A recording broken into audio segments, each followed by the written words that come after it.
And I'll start.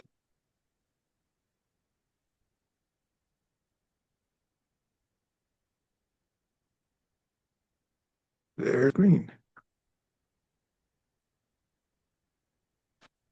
Sachi Boogie, Jimmy Don Don, Rattling Jin Yin De Gamma Dia, Sang Ye Jing Do Me De Wagi, Do Nanda Jing A Ju Ba Chu, Yidong Guru Ratna Mandala Gam Ne Yata Yami, Sang Ye Chudon Sugi Jonam La, Janju Badu Dani Yazu Jia, Dagi Jiji Gibi Sunangi, Dola Beja Zage Duba Shu.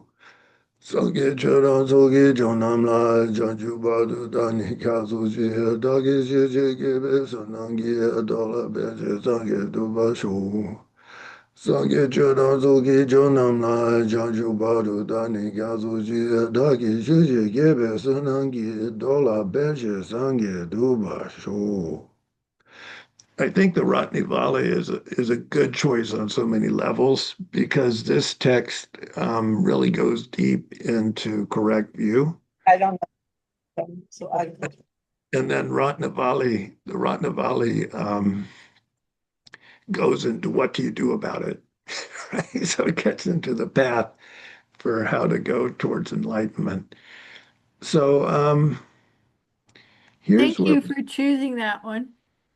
oh, thank you for recommending it. I think it was a perfect choice. So where we left off was those overwhelmed by mistaken, oh, let me get the, by mistaken knowledge are trapped by attachment in a process. They translate of obsession and conflict. Eh. Translation, clutching to truth in the intrinsically untrue. I'll show you the Tibetan so you know why I went on the translation. Here, Lopeshepa is backwards wisdom. And you'll see this a lot in the world where people think they're wise, but they make horrible mistakes and decisions based on misinformation. Um, uh, Silnun is oppressed or overwhelmed, so I think that's a good translation. Dempa min means that which is untrue, law to that. Then this this word here, den zun, this should be den zin. It's missing. It has a shabku, but really what it should have instead of a shabku, making it zumba, should be a giku. Dempa zimbe, which means holding the untrue as if it were true. So it means to hold the untrue as if it were true. Yongzu Zimba is what they translated as obsession with it. But what that means is to thoroughly hold that. So it's when somebody's so convinced that their mistaken view is the truth that they mistake it for reality. So thoroughly holding that as true. Um, and then tsu joki, and this should be tsu soki, disputes and so forth. Um,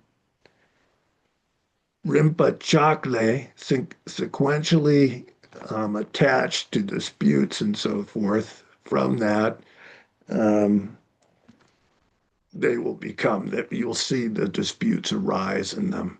So that's what it's saying.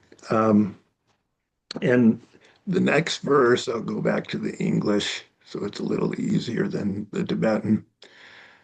Um, Great souls, Mahatmas, are beyond disputes, for they assume no fixated position.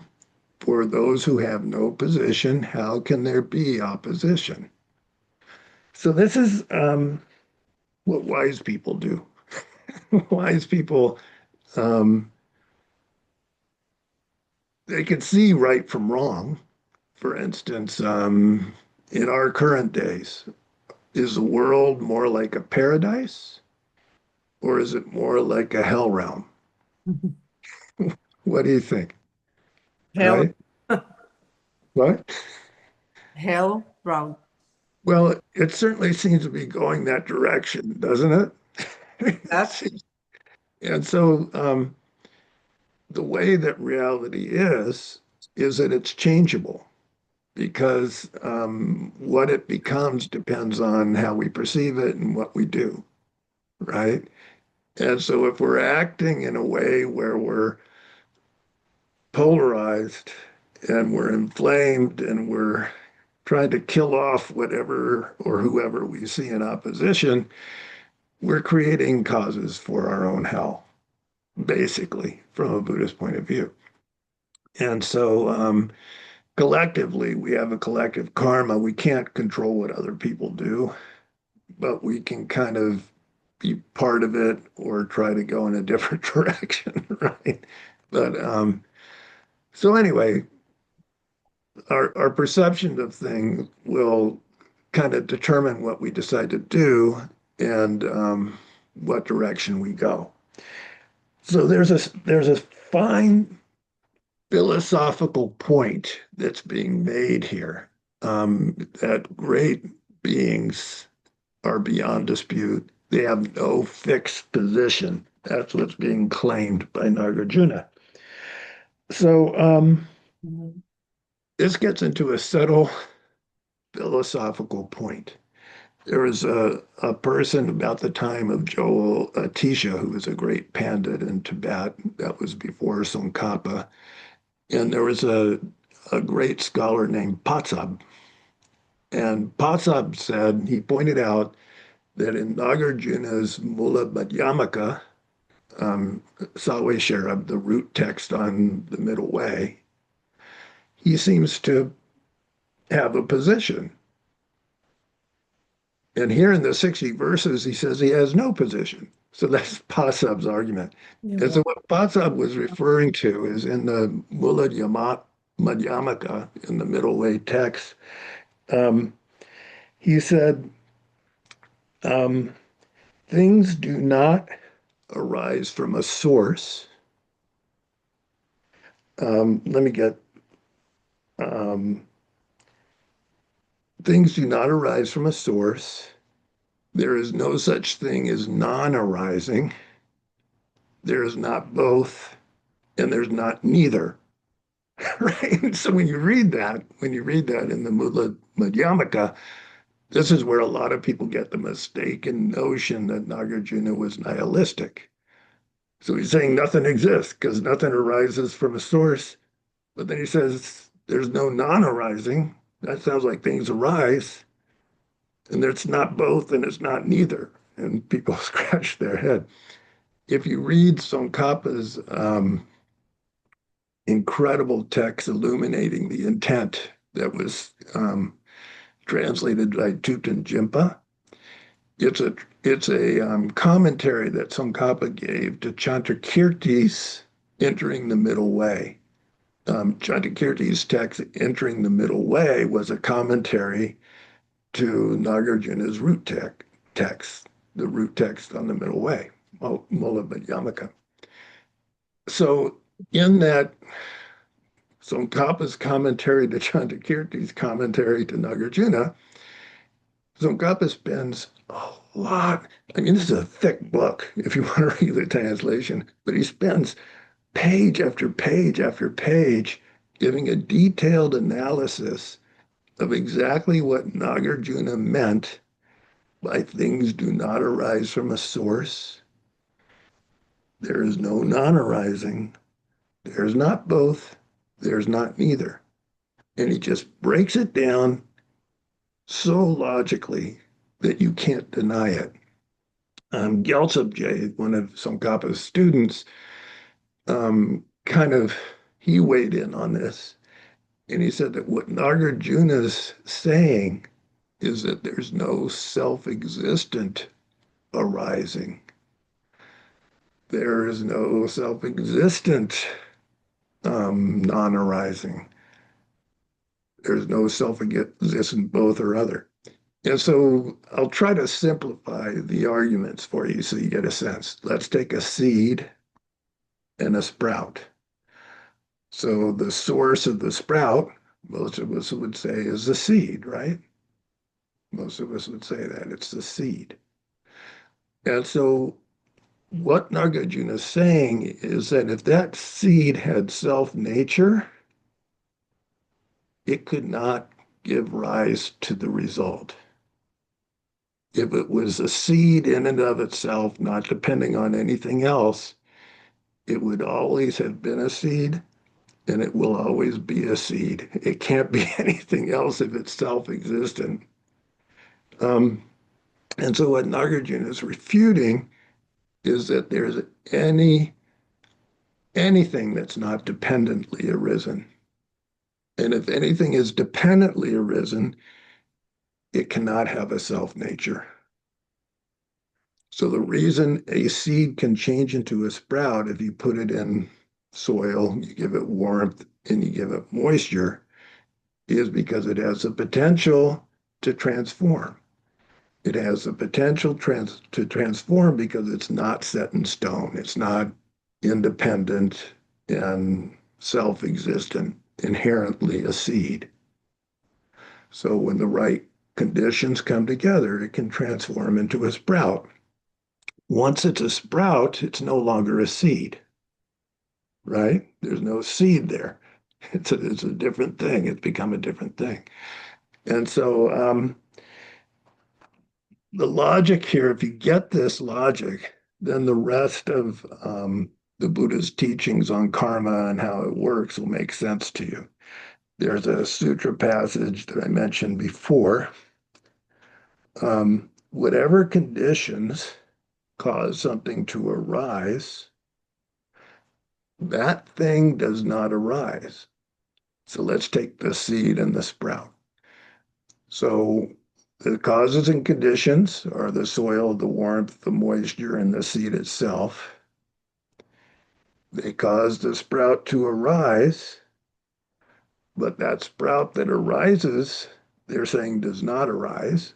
What that means is that there's not a self-existent sprout there. It too has no self-nature. So over time it changes. Maybe it withers and then goes back to the soil, or maybe it gives fruit to a flower or seeds, right? But because it has no self-nature, it does not inherently arise. To that production's nature, um, there is no self-existent nature to that. Whatever depends on conditions, I say that is empty. This is something that the Buddha said. What does empty mean? It's empty of existing on its own without depending on anything else. Um, 康熙东尼谢了保有人 whoever understands emptiness correctly, that person is cautious. So that's what it said. Yeah, I knew. So why, yeah, the cautious part. So that's talking about the karma you mentioned Yeah. before, that if Yeah. you understood that, you then understand karma. Can you go into why that? Well, as you get closer and closer to correct view, you start to realize, like, for instance, I have a body and I have a name and I know who my parents were and I kind of know where my history was. But when you look at this honestly, there is no inherent or self-existent Wilson here.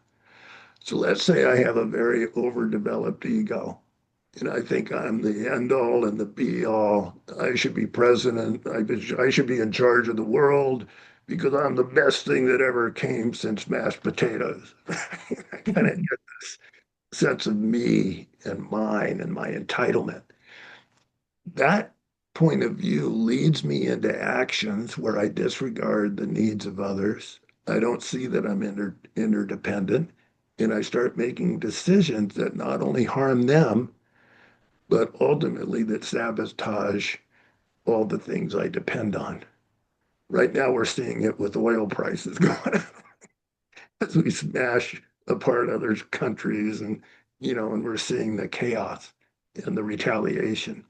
So nobody is independent, but when we think we are, it can lead to behaviors that not only hurt us in the immediate situation we're in, but then long term it plants seeds in the mind that develop in a really negative direction. When we die and our mind is very subtle and fluid, those causes that we've planted in our mind start to take form and they start to overtake the mind and shape it into what we become. Um, So are you saying we're nothing but causes and conditions? And kind, kind I of. mean, no, I mean not nothing, because I still grapple with this one.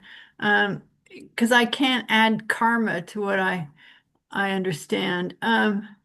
So Well, put like it this way. whatever we do, there's still always causes and conditions. Is that the That's gist of kind it? of it.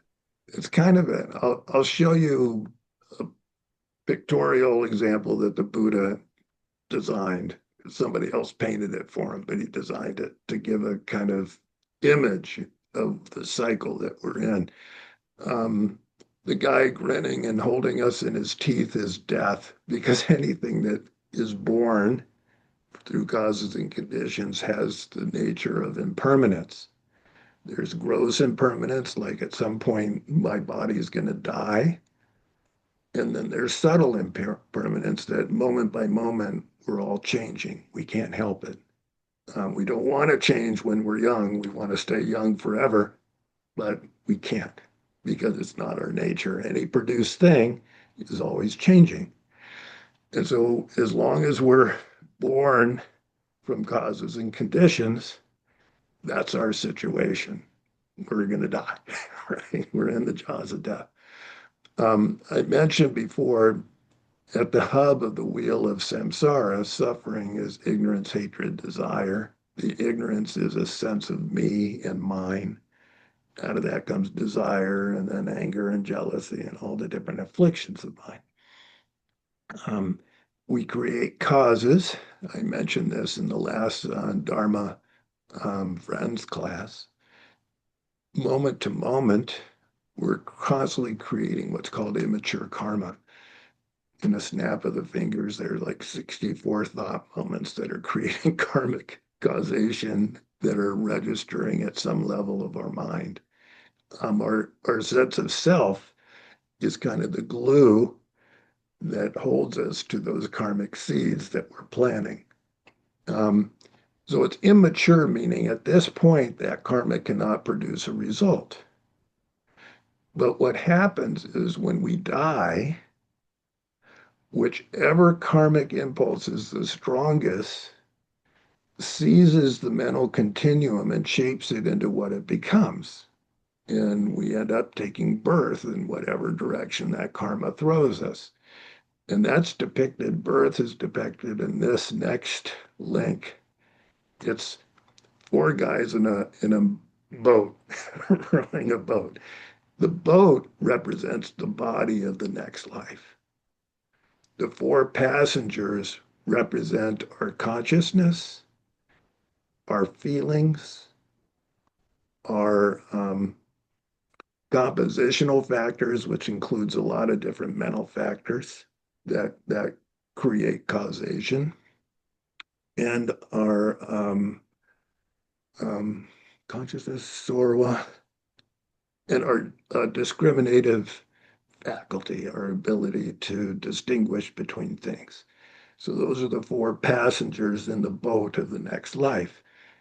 Um, they are shaped by the karma that threw us into that life. Then what happens in the developing fetus, if it's a life as a human, is the next thing that happens in gestation is that the fetus starts to develop sense powers. And actually, experiments, probably Lucia can tell us about that, 'cause you have the expertise as a doctor. But I've seen experiments done or heard about them where if you introduce some sweet substance into the mother's um, um, system, the fetus will suck more. It likes the taste. If you shine a light that is able to get through the uterus, the fetus will react. So at some point, those empty sense doors that are depicted here by empty windows in a house, those those sense doors start to be able to sense things, and that's depicted here by two lovers in embrace.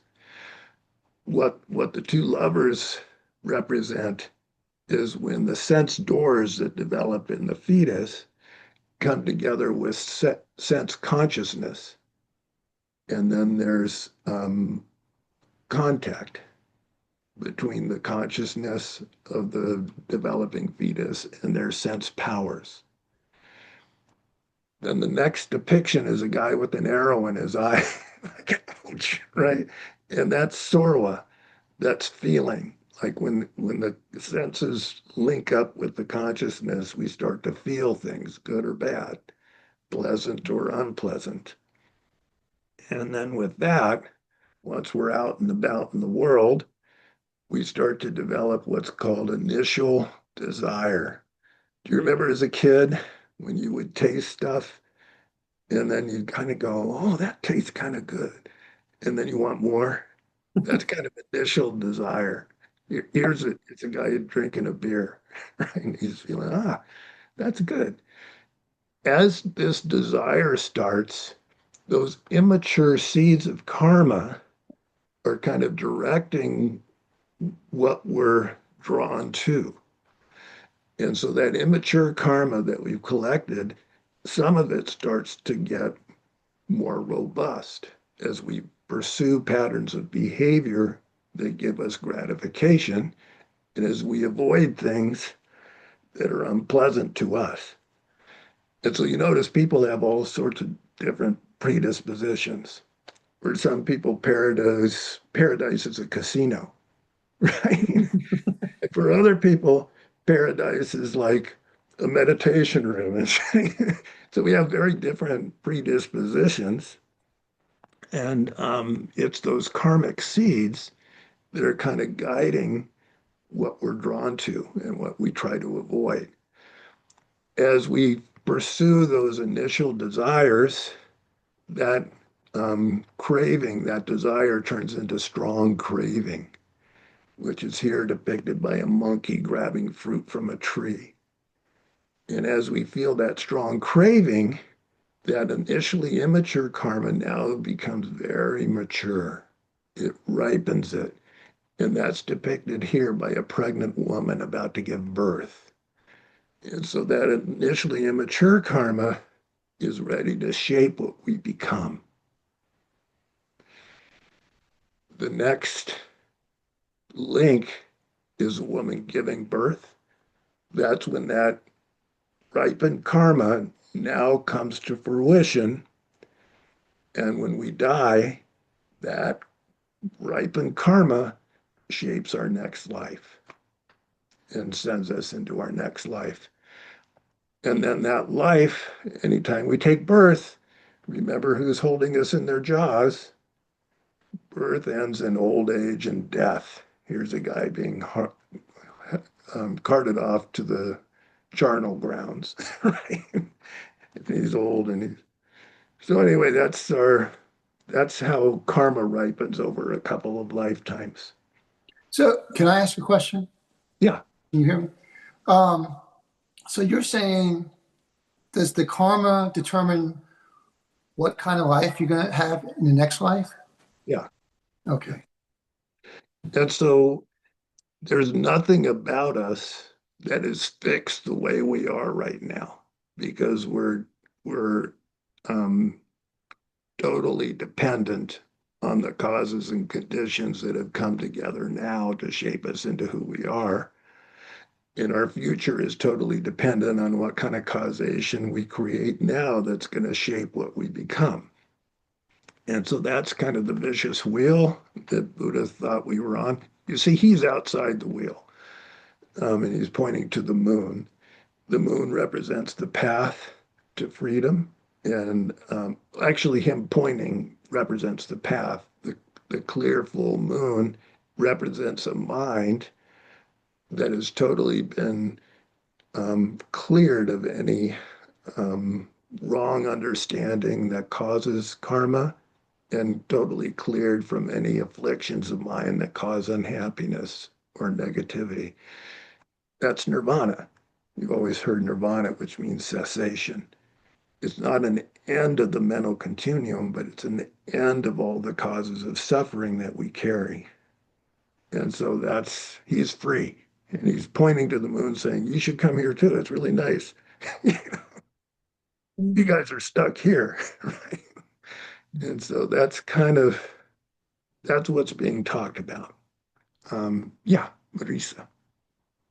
Thank you so much. I've been in and out of Wi-Fi, so I couldn't get the whole sentence that you just spoke. But what did you say is the full moon? And my question is, um, so the seeds are stored in alaya, and is uh, There are can you different, relate to that? yeah, there are Different different schools. school systems about Mm-hmm. where are these karmic seeds located and how are they carried. Um, Mm-hmm. and so Marisa, and by the way, Marisa, the full moon represents the third truth, the truth of cessation. Does that Thank you. make sense? Sure. Um, Yes. and Buddha pointing is showing the path. So, um, all right. So, where are these karmic seeds located? Right? Where can you find them? In the school system that Marisa referred to, it's called the mind only school. In that school, um, they posit 8 forms of consciousness: seeing, hearing, smelling, tasting, tangible, then consciousness, and then a distorted form of consciousness that has a misapprehension of a self. And then they call it the alaya vijnana, which is like storehouse consciousness, which is like a huge, vast sense of mind. And that's where the karmic seeds are stored. So that's how they break it down. Um, the Prasangika Madhyamaka school did not see a need to break down consciousness into those 3 categories. They just posit there's visual consciousness, um, sound, smell, taste, touch. And in consciousness, it includes all the different parts of consciousness, right? Um, so in the Prasangika view, they don't posit that there's this storehouse consciousness where the seeds are stored. And this is going to make sense when you see the next verse in Nagarjuna's text. They posit that the holder of those seeds of karma is the mistaken mind holding to a real self. That as long as that mistaken notion is, as long as our mind is fooled by that, we're collecting that karma and it's tagged on to that misapprehension of a self. And that's what gets pulled. That's what we get pulled along by. Does that make sense?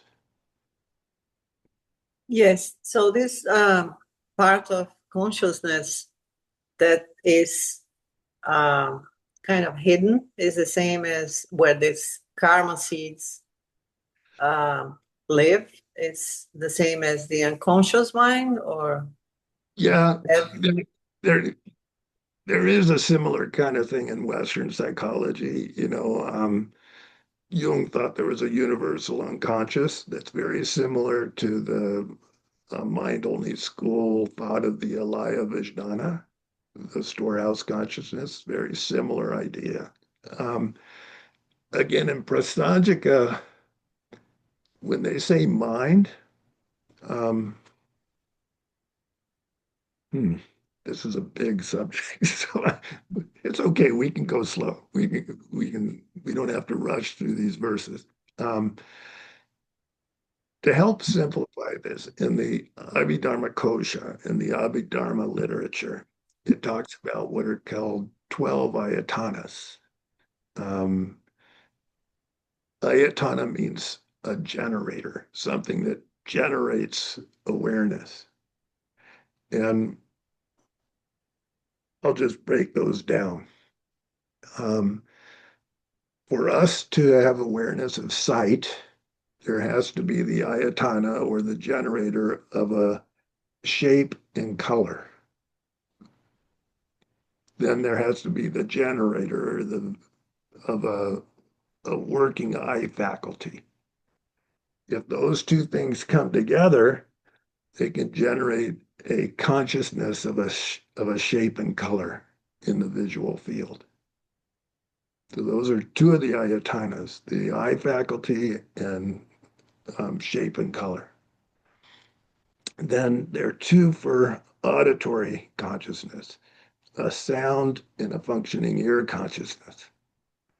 Then there are two for smell, a scent and a working nose faculty. Then there are two for taste, sweet, sour, whatever, and a tongue faculty. And then there are two for tangibles, some kind of, um, they break it down into smooth, rough, whatever tangible texture, and a body consciousness that allows us to feel it. So those are 10. They have to do with our sense patterns. For a moment of mind consciousness, there must be a immediately preceding condition to generate a consciousness. So for instance, if we suddenly hear a sound, then that registers to our consciousness of sound, but that taps into our mind consciousness, right? And so it's an interesting thing. The mind consciousness is kind of tied into our sense consciousness, but it's not totally tied in. So for instance, if you're really, really deep in contemplation, maybe your partner hears a sound in the house, but you didn't hear it because your mind consciousness, let's say, was absorbed into what you were reading, right? And so the mind consciousness, it has its immediately preceding condition that helps it give rise to the next moment of consciousness. So that's one way to break it. Wait. So in your example, then the person meditating who doesn't hear it, so what is the flow then? You were talking about the the preceding moment of mind. So it's because they were meditating, so that's their preceding moment, so they ignore it, and then the other person. So it's just the sound may have hit their ear faculty, but because they were so absorbed in their meditation, it doesn't register with their mind consciousness. So Right. that it's because you said mind always depends on its previous moment of mind. So that Right. person's mind is dependent on their meditative state while they heard the sound. Well, they didn't technically hear the sound because their Yeah, mind okay. consciousness was absorbed in their meditation. Yeah, okay. Thank you. The sound may have appeared to the ear consciousness, but the ear consciousness didn't register with the mind consciousness. So the mind is kind of the root, the reservoir that the senses tap into. So Thank you. anyway, I'm heading towards that deeper question though of where the karmic seeds. So let me tell you one more Abhidharma I breakdown. It's have, very simple. Wilson, Oh yeah. I have a question.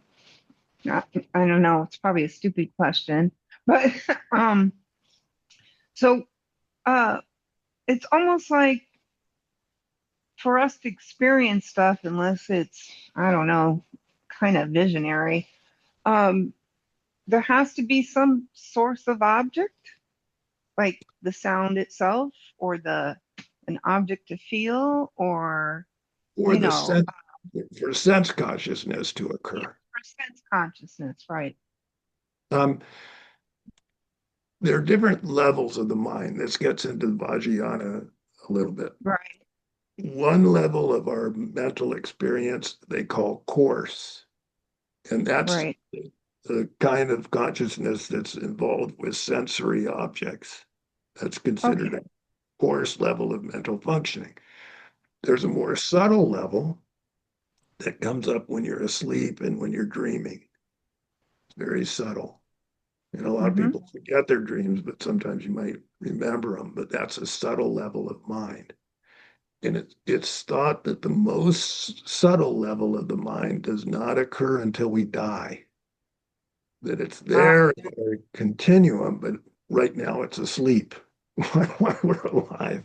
And then and there's a whole physiology of what happens as the body breaks down and we kind of head Yeah, that off. part I sort of understand, but okay. All right. So when speaking of the mind, there's many versions of what you're talking about specifically. Yeah, there are lots of levels to it, and it functions at a coarse, subtle, and most subtle level. And one concept that I want to introduce before fully answering the question of where the karmic seed's stored is there's a similar idea to the 12 ayatanas. It's called the 18 dhatus. Ah, okay. And so the 18 dhatus are exactly those 12 ayatanas plus the mind consciousness correlates.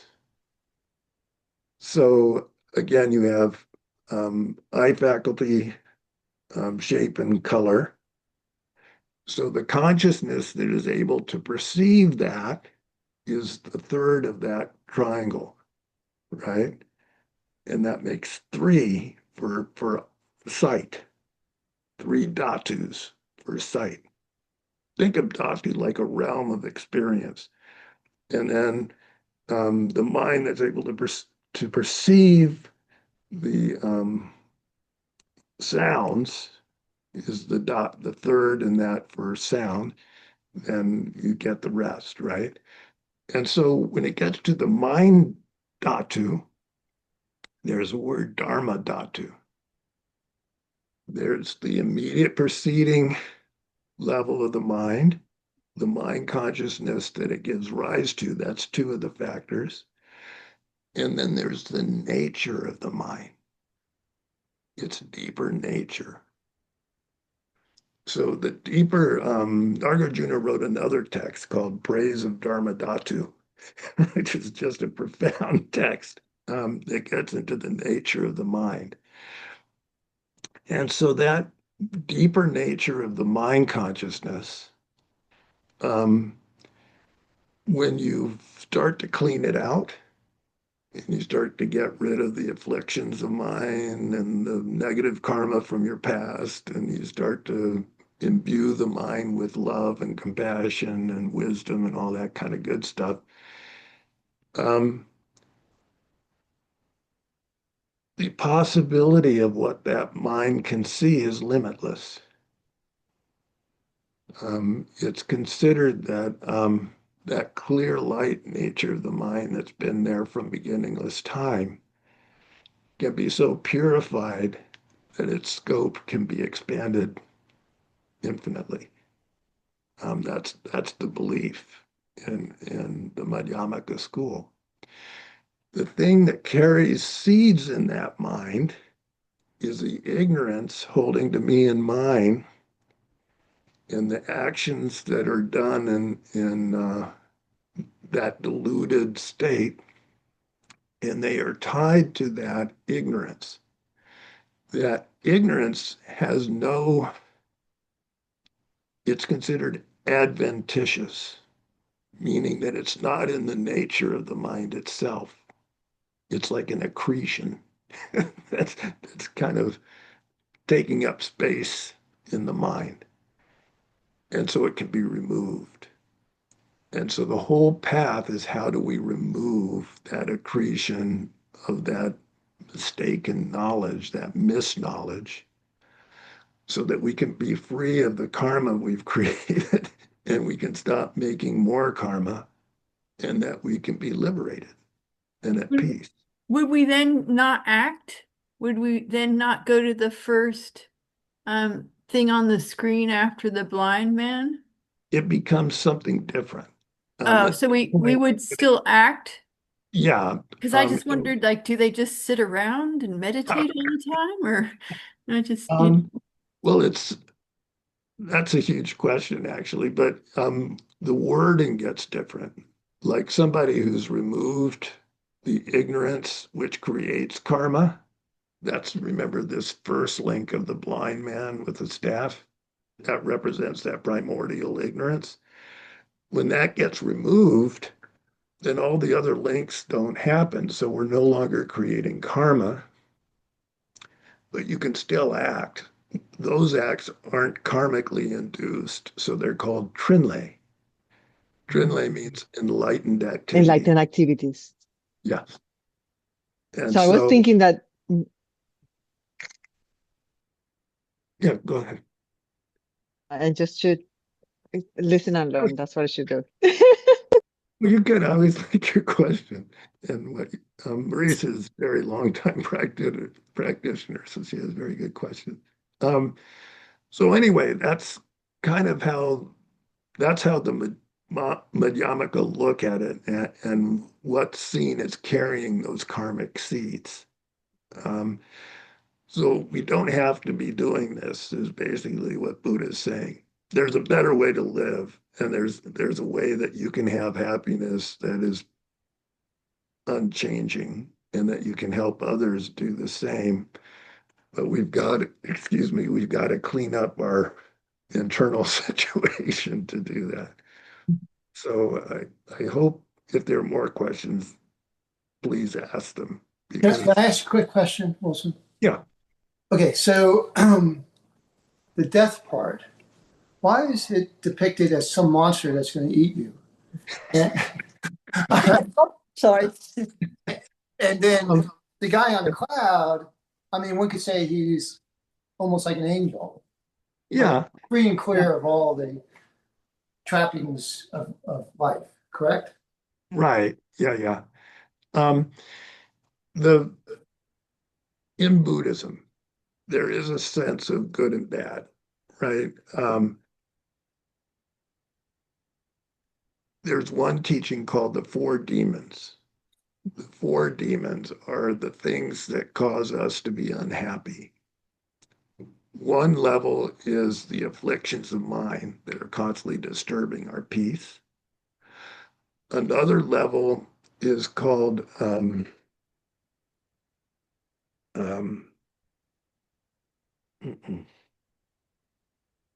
blocking them right now.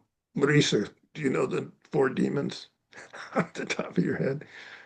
One is, I'll just say, one is ordinary death that's going to take away our current life. And we're helpless in its jaws. So that's the sense, is that once we're born, we're helpless to avoid death. So, my question is, why is it depicted as something that's, like I said, a monster, and not depicted as the afterlife, your death, as a celebration, going on to another life? This is a difference between Buddhist thought and Christian thought. In Christian thought, when we die, then we're basically going to heaven, right? Or hell. Well, yeah, in which case it's not such a celebration. Yeah, right. And Well, some and people might celebrate that. I don't know. So in Buddhism, there is no certainty of which station we're heading in. These inner circles represent different realms of existence that beings are born in. And most of them, unfortunately, are places you wouldn't want to be. Okay. Like if you think of how animals live and what goes on there, or they say there are hell realms in Buddhism. There are what are called hungry spirit realms where it's really desolate. And then there are higher realms, like being a human is considered very fortunate, or being a god, a long life god, or demigod is considered fortunate, right? Because the suffering is little. Um, but everywhere in that wheel is considered basically suffering until you get yourself free of it. And so the Buddha was able to get free of the causes of suffering completely and is like an angel. Um, the thought in Buddhism is that the Buddha didn't create all this. Enlightened beings just understand it enough to get themselves out of it. And then they try to help us do the same. Um, the creator of this is that karmic causation that's caused by the ignorance and the sense of me and mine and the actions that come from that that we enter into. And So, can I say something? yeah, The sense of me and mine is the ego. yeah. And the ego is like a very narrow mind, right? Mhm. And then there's the self that's could be high. That's why Um, right psychology, higher self, lower self. in some systems, like in Hinduism, for example, there's that sense of the greater self called the Atman, right? And you'll see a lot of practitioners trying to get out of the small ego and into the greater sense of self. Um, Buddha taught an Atman, and we'll get into it actually in the next verse. I mean, all these are kind of really perfect questions for what's coming in the next verse. Um, the reason Buddha taught an Atman, he wasn't saying that there's not a continuum of mind. He wasn't saying that there's not an expanded level of mind available to us. What he was saying is that that continuum is completely a dependent phenomena. This moment of mind depends on the previous moment. The previous moment depends on its previous moment. And it's always been that way and will continue to be that way even for a Buddha. Um, so it's not something static. It's not something that doesn't change and adapt. Um, so the thing that holds us back is that narrow perspective you were talking about, Lucia. It's like we mistake, we take birth, we start to grow, everybody calls us a certain name, we start to think that's who I am based on how they've treated us and how we've interpreted how they treat us. And we start to think our aggregates, those five passengers of the boat I pointed to, our body, our feelings, our consciousness, our discrimination, our different, um, I'll call them impulses. We start to think that's me and we start to hold it as a self. But that's a mistaken notion. It's all of those things are dependently arisen and in the state of flux all the time. Um, once we're born, they get old. Tsongkhapa talked about clinging to this body like clinging to a rotting piece of fruit. It's getting older and it's getting harder, and eventually it betrays us because we can't count on it. You know, at some point we die. And so what the Buddha is suggesting is that we stop that process of clinging to things as if they exist on their own and instead start seeing things as they really are. That everything's constantly changing based on causes and conditions. We can cultivate positive causation, sending us in good directions. And we can also cultivate our wisdom to undermine that sense of me and mine, so that it's a more expansive view. And that way we can take our mind from an unenlightened state into a more enlightened state. I don't know if that makes sense, but that's the Buddhist view. Mm. So I'll go to the next verse, and I think it'll become all the more clear because Nagarjuna hits that. He nails it. He nails it in this verse. Um, First, I was talking about Patsabje, um, and how he objected and saying Nagarjuna in 60 verses says he has no thesis, but in this other text he said that he says that his thesis there's no source for things, no non-arising, not both, not neither. And again, Gyaltsab said he wasn't talking those things not existing. He was saying they're not self-existent. So that's a key word. He's not refuting the existence of causation. He's saying it's not self-existent. If it were self-existent, it couldn't work. A self-existent seed could not give rise to anything. It couldn't become a sprout, right? And so the fact that a seed can become a sprout means that it has no inherent nature to it. It has a non-self-existent nature, let's say, that can change from a cause. But when the cause gives rise to the result, it no longer exists, right? So when that seed becomes a sprout, there's no seed. And so the result, the sprout, cannot exist at the same time as the seed. There's a sequence there. So anyway, keep that in mind. Um, so I'll do this in English and then I'll break down the Tibetan. If any sort of hold is found, the cunning poisonous snake of the addictions will seize it. But those whose minds have no such hold will not be seized. And so this is the key point that Nagarjuna is trying to make. And I'll go to the Tibetan so you can see it.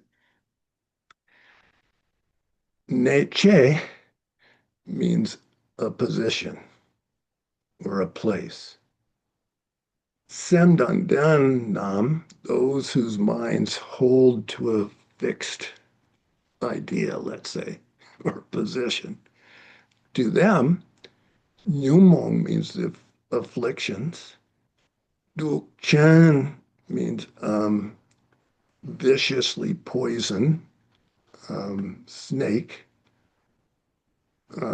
Migyur won't become. Um,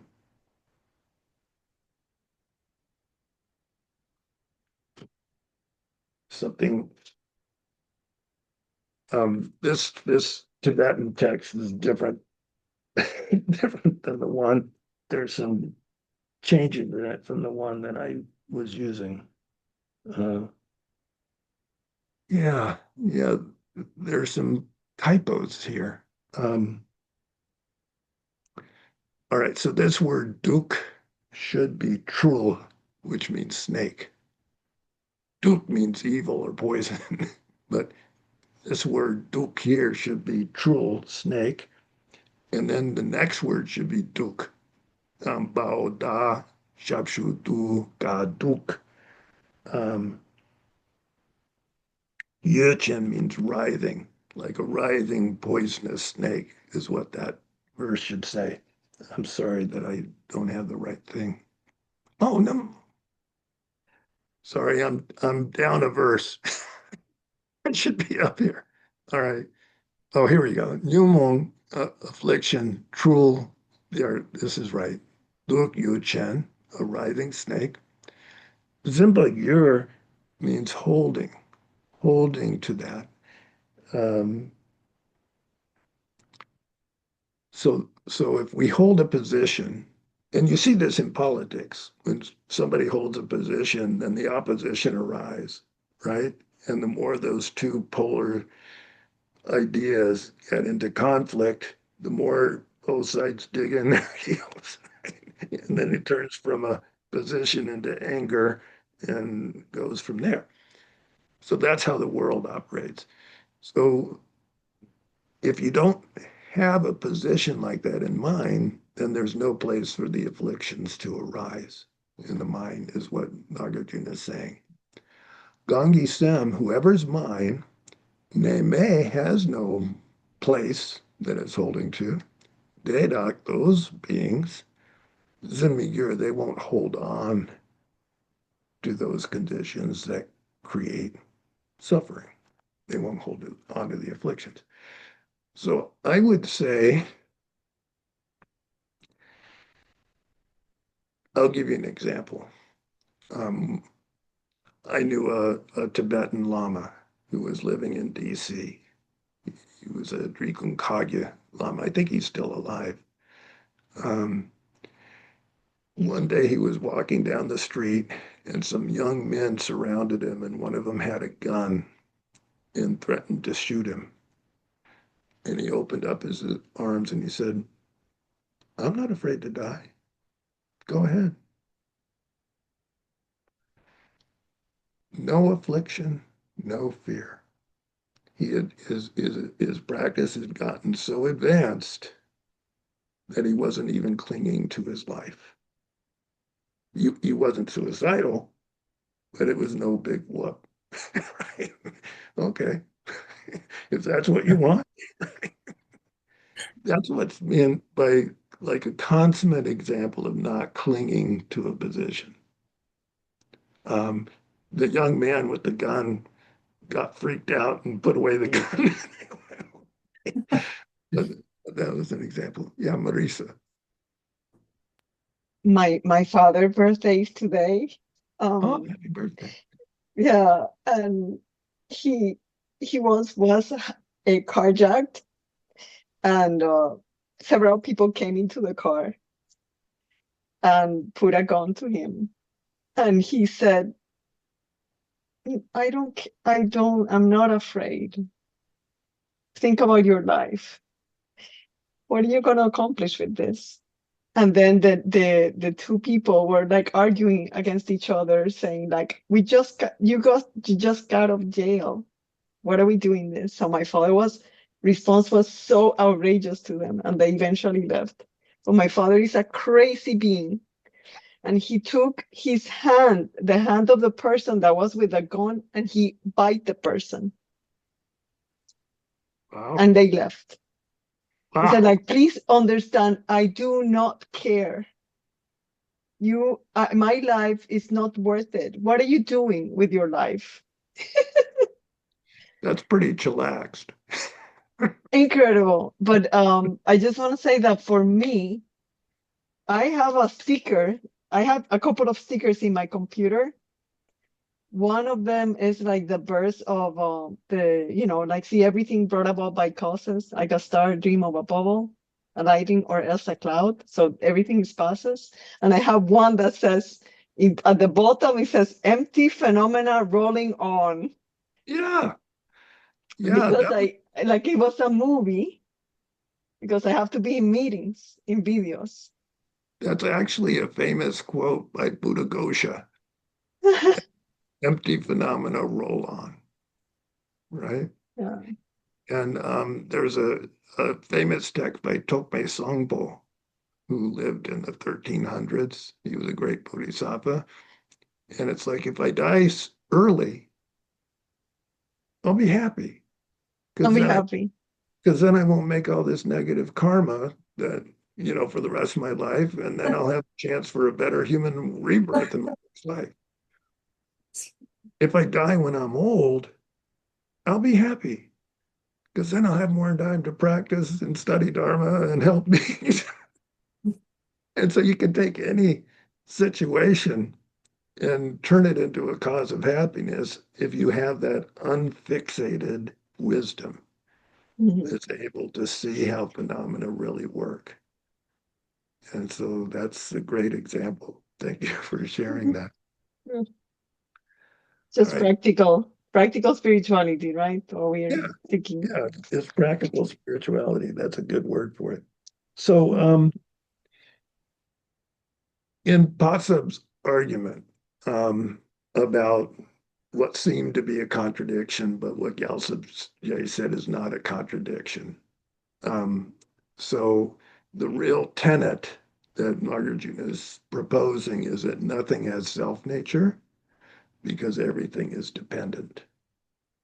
And if you can see that, then you're going to free your mind. If you don't see it and you hold to things as if they exist in and of themselves, then you'll be trapped by the snake of the afflictions, right? So that's really what he's saying. And in the next verse, um, he gets back to this analogy of the poisonous snake. Neche sendang dempa nam. Those who have a fixated stance in terms of how they see reality. Numon Dulcen, that great poisonous snake of the afflictions, um, Migyur means why won't it arise? Chi Migyur means why wouldn't it arise? So as long as the mind fixates and holds a distorted sense of a self nature to any phenomena, why wouldn't an affliction arise out of that? That's his question. What do you think? As soon as there's a sense of me, there's a sense of mine. As soon as there's a sense of a self-existent thing, there's a sense of I want it or I don't want it.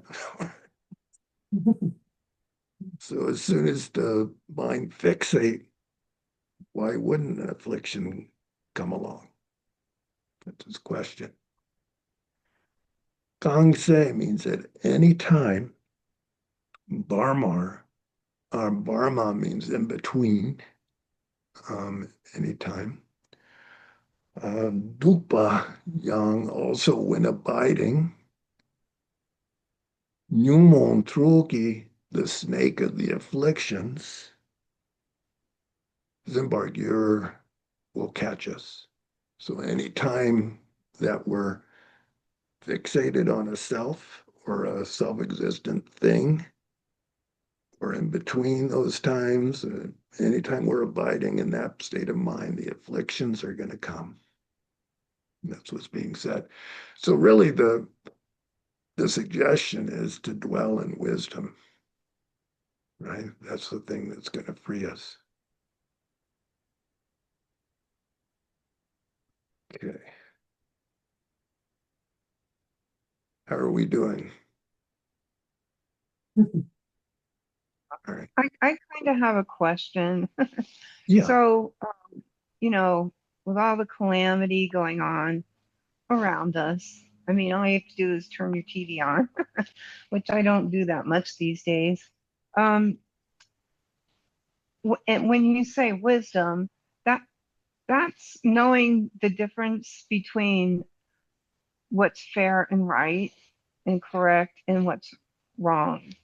Yeah, there are two levels of Understanding it. common action, correct? Yeah, there are two levels of ignorance that we're trying to overcome in Buddhism. One's Mm-hmm. the deeper ignorance that causes us to cycle and suffer is what I've been focusing on. That's that Yes. sense of mistaking our impermanent aggregates to constitute some kind of fixed self. Yeah, and that's hard not to fall back in. I get that. Um, Totally get that. But another, also, go ahead. oh, go ahead.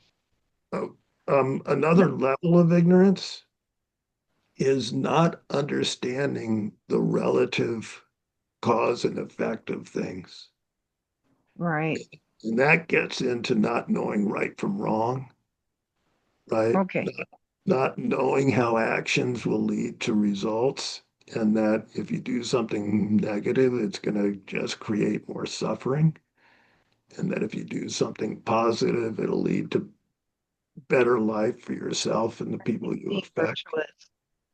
And so In that's other words, called So that's called a relative wisdom that knows how to navigate existence and head towards virtue and get rid of non-virtue. And Nagarjuna is going to get into that. He'll talk about levels of beings. He'll call them childish, middling, and wise. Yeah, gotcha. All right, cool. And he'll Thank get you. in. Yeah, sure. Should I go into one more since we're all Sure. here? Oh, he gets into it here, into those different categories. So Chipa means a child, and he has nothing against children, but he's talking about a childish mind, those with childish minds. Dempar is the truth, Dujepe, like conceiving of things as having a true nature to them. Sukyan La, Sukyan is a reflection in the mirror, toward a reflection in the mirror. Jakpa Shin.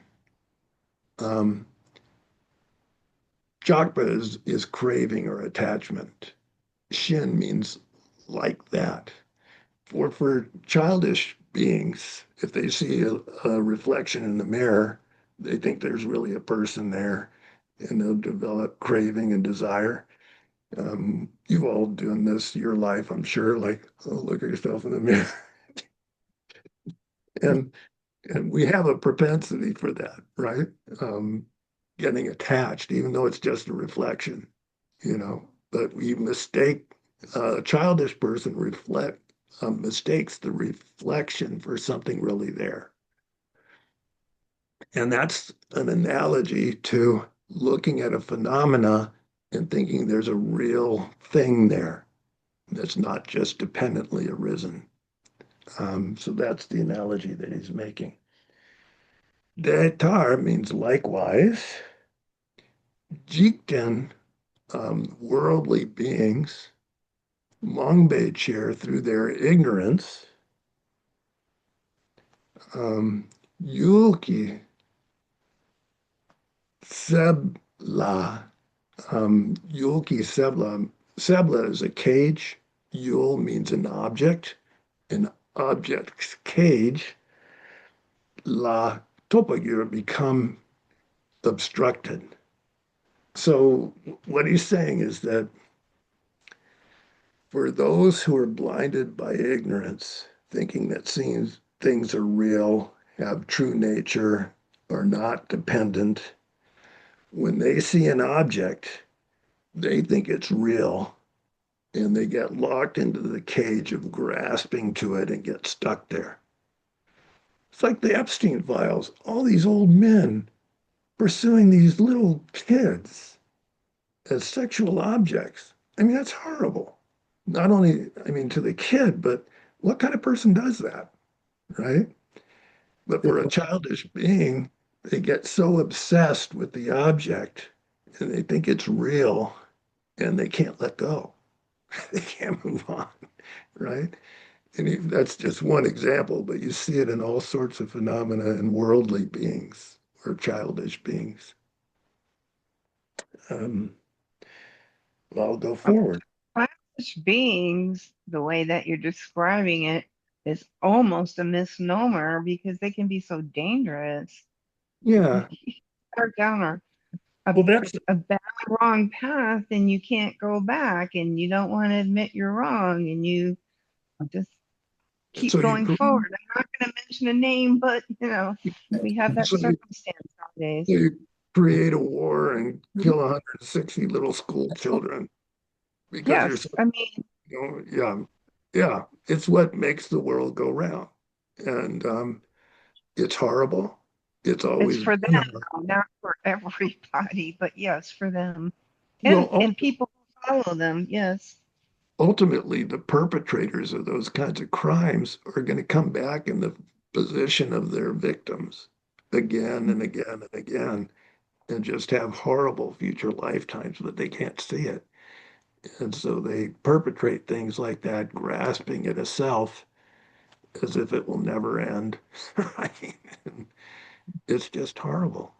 That's what samsara is. It's a horrible place. And the Buddha just is saying there's an alternative. You don't have to be stuck in this round of suffering. There's another way to be.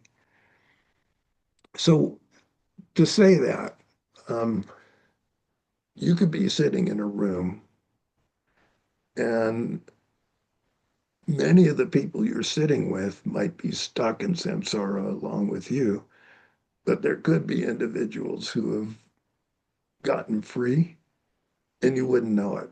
You could be sitting in the same room. So it's not like nirvana is somewhere else. Samsara is here and nirvana is somewhere else. It depends totally on the spiritual development of that being. And I've sat with people who I believe have evolved, and it's wonderful being around them, and they're totally at peace, even though the world around them is insane. So, so anybody can do it, is the belief. In his commentary here, um, Jimmy Kenter Rinpoche starts to give some quotes of great spiritual practitioners about Tsongkhapa. The commentary that I'm using for this class came from Chandrakirti, who was a great pandit and scholar, but also from Gyume Khenchen Rinpoche. And Gyume Khenchen Rinpoche used Gyaltsab Je's commentary to this text when he taught it. Gyaltsab Je was a student of Tsongkhapa. And so Tsongkhapa is seen as a pandit scholar practitioner who arrived at correct view and really nailed it and wrote extensively. All the texts behind me are by Tsongkhapa and his two spiritual sons. They're just amazingly clear. And so Gyume Khenchen Rinpoche at this point started giving quotes that people had said about Tsongkhapa back in his day. I don't know if you want me to read them to you, but they're beautiful. Yes, please. Okay. So Chantakirti, who wrote the commentary to Nagarjuna's Entering the Middle Way, at the end, he said, he prophesied Tsongkhapa. He said, in the end of the Buddhist teaching, in the end, the Buddhist teachings will degenerate. But a person named Sumati, which in Tibetan is Losong, which is Tsongkhapa's first name, will appear in the land of snows and disseminate widely the teaching of the Buddha and my excellent system in the land of snow, and with the men who have red faces, who will therefore quickly attain spiritual ripening. So this was a prediction made before Tsongkhapa was born. A great Nyingma master wrote a praise called Flower of Faith, in which he said, "You are the single source of true ascertainment and profound truth, understanding the union of dependent origination and emptiness, the correct understanding of the Buddha's profound teachings. Who other than you properly understands?" So that's another endorsement he got from a great teacher. There's a great Kagyu Lama named Mikyu Dorje. He was the eighth Karmapa. He said, "The great Arshvara, great being, you taught emptiness, showing emptiness of self-existent forms, thus establishing the tradition of the virtuous mountain." That's Ganden, Ganden virtuous mountain. "I prostrate to you." And then his successor, the ninth Karmapa, said, "Tsongkhapa, like a second Buddha, you taught the view free of extremes, showing how all phenomena exist relatively, while lacking any ultimate nature of being. I prostrate to you, the victorious one." Also, Tsongkhapa had a close relationship with several Sakya lamas, particularly Venerable Rendawa. One of them, a Sakya Pandit, wrote, Nagarjuna and sons, after passing away, there came a time when many thought no scholars remained capable of correctly teaching the middle way. In order to destroy the rock mountain of distorted views, exaggerating and underestimating that remained, you, Savior Tsongkhapa, became an adamantine thunderbolt, pulverizing that mountain of wrong views. So these were great scholar yogis. One other, a master named Pema Karpa, Bray's Tsongkhapa is unrivaled. There are many unrivaled. Among all the unrivaled scholars, you, Tsongkhapa, are the most unrivaled. I, Pema Karpa, will not take issue with you. There were a lot of, when he was alive, there were a lot of scholars and they'd all debate with each other. And so he's basically saying, okay, I'm stepping down from debating against you. And then another Sakya Lama, Daksan Lotsawa, he was very well known, wrote a praise called The Nectar Flowers. And he praised several qualities of Tsongkhapa. Anyway, one of the things he said, within Vajrayana, you taught highest yoga tantra mainly, especially on the most difficult subjects. So anyway, this is just saying that what happened when Tsongkhapa appeared, he taught in such a lucid way that all the top scholars of his time basically said, yeah, he's got it. And it came down from then unbroken. And so I wanted you to know the source of where these comments are coming from. It's not just worldly Wilson. They're it's a stream of really realized beings. And the teachers that I studied with, Gyume Khentsur Rinpoche, just amazing. Anybody who's met him, you know he's not normal. He's not your usual person. And by the way, since I'm ending on this note, I heard back from Geshe Tashi, who is one of the attendants at Gyume Khentsur Rinpoche, and I did put in a request that if Gyume Khentsur Rinpoche comes from India for that special event in New York City, would he also come here and teach at our center? And Tachi said, it's unclear yet whether we're going to go to that invitation in New York City. But as our schedule becomes clear, I'll let you know. And if we do go to that event, then yes, we'll come to Washington, D.C. and teach at your center. What's in New York? The monastery that Gyume Khentsur Rinpoche and my other teacher, Serme Khentsur Rinpoche, came from, Sarah May, is establishing a branch of Sarah May Monastery in New York City. There are so many Tibetans there. And for their inaugural opening, they've invited Gyume Khentsur Rinpoche from India to be there. And so that's the event that's being contemplated. Do you know where it's going to be? I'm sorry to be all nosy, but I'm here. I don't know where they've established it. When Abang Rinpoche came through 2 years ago, he was talking to me about it. And there was an active search among the Saramay Geshes to find a place in the U.S. where they could have a satellite branch of Saramay. And he told me they were looking in New York City. Because there's a Sarah J in Queens. Is there? Yeah. So it might be in Queens. Yeah, it might be in Queens. I'll have to thank you for the info. Yeah. I'll keep you posted if I Yeah, learn if more. you hear anything, will you tell me? Just because, I'm here. Exactly. It's Thank you. another. Can I ask a quick question? Yeah. And then I'll let you go. You said there were three categories. There was child and then wisdom right. at the last one. What was the one in the middle? Okay, I'm getting ahead of myself, but in the next class I'll go Okay. through verses. But when he breaks it down that way, childish are people who still think that things exist independently Right. and impute an independent self on them, on their aggregates and on other objects in the world.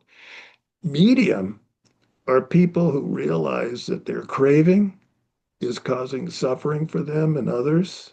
And so they try to reduce their craving and they do spiritual practices to start to lead a more contented life, but they have not yet seen how things really are.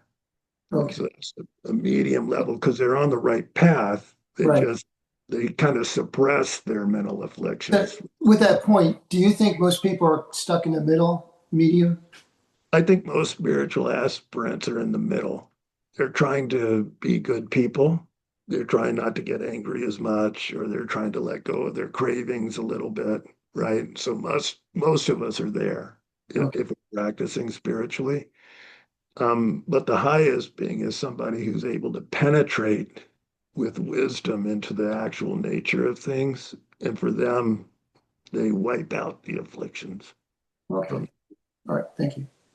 Sure. All right. So I'll stop here.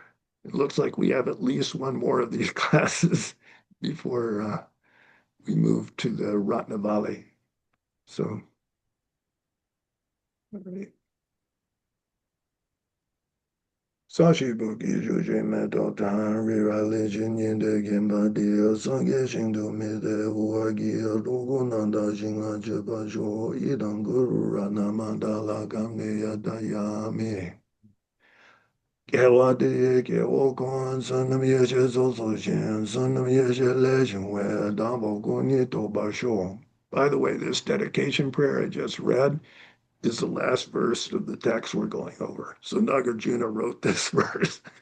And so we'll go over it in detail when we get to that last verse of the text. Jonju Zanjo Rinpoche, Amage Gwana Gege Yaba Nyapa Me Bayang, Gone Gondo Bawasho, Kanri Rawe Koe Shingande, Bendande, Malu Juene, Genreze Wanden Zingazo Ye, Shebe Side Bardo, Dengyo Chi. All right, you guys. Always good seeing everybody. Thank you all. Thank Thank you you. so much, Please keep Wilson. Thank you, teaching. Wilson. Please Stay keep healthy. teaching. See you next time. Take care, everybody. Thank you. Coming back. Nice to see everyone.